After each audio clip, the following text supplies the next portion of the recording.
Howdy folks, here is a part 5 video and most likely will be my last one for the day. So, still over at the Robinson Preserve out along the Eagle Trail. Here you have an opportunity to see some restored habitat, whether it be Indian blanket that you see right down here. I believe that's the particular name, which is a species of Coreopsis. And then of course, you see those yellow ones out in the distance? I believe those are the famed Florida Tickseed, which is actually the state wildflower of Florida. For those of you who may not have known that. Yeah, let me see if I can. Yep, there it is. The Florida Tickseed.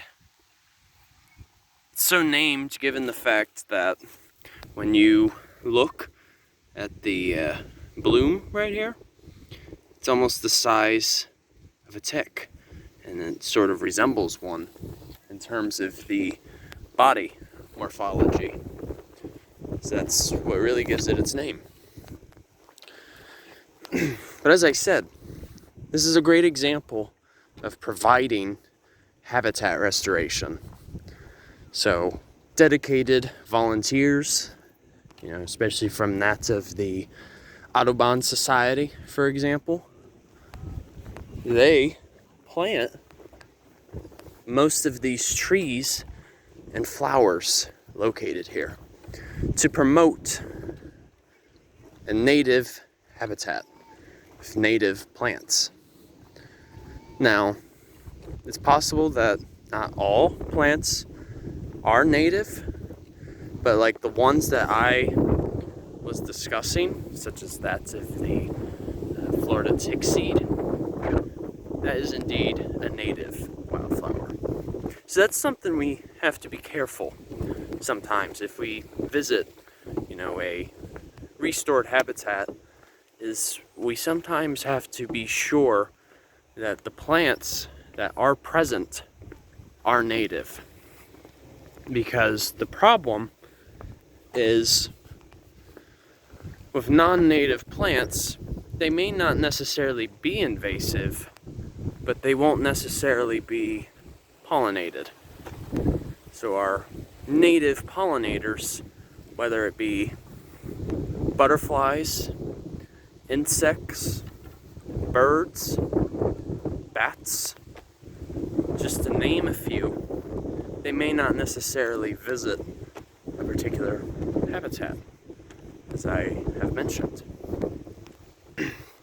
So you have to be mindful of what is here in terms of the flora.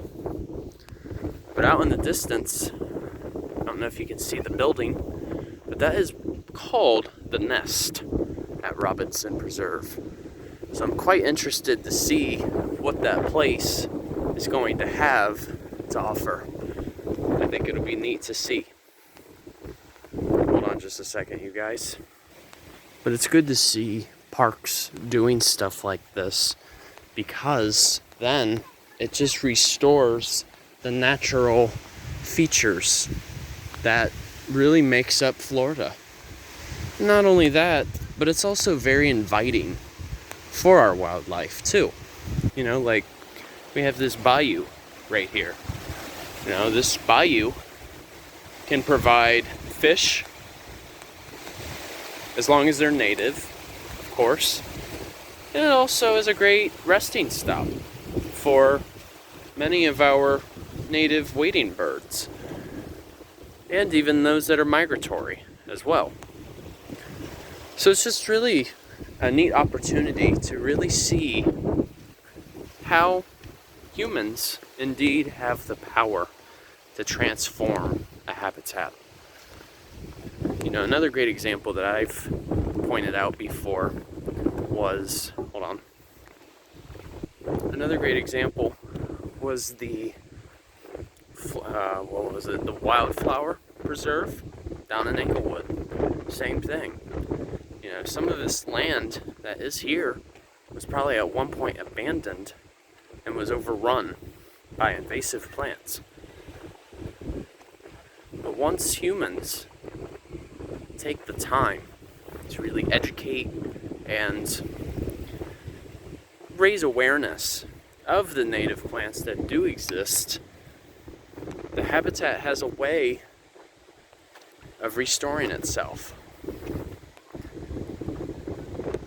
And we need more of that, because that promotes that biodiversity.